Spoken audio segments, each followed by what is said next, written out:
नमस्कार मंडळी, आजच्या दिवसाची सुरुवात छान अशी देवपूजेपासून केली.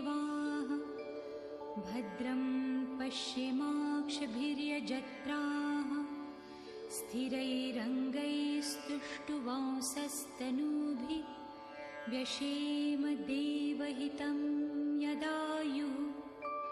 संध्याकाळी उकडीच्या मोदकांची तयारी चालू केली. खोबरं किसून घेतलं, पांढरे तीळ लालसर होईपर्यंत भाजून घेतलेत. कढईत तूप टाकून त्याच्यात खोबरं थोडंसं अगोदर भाजून घेतलं. त्यानंतर गूळ घातला. गूळ आणि खोबरं छान असं मिक्स केलं.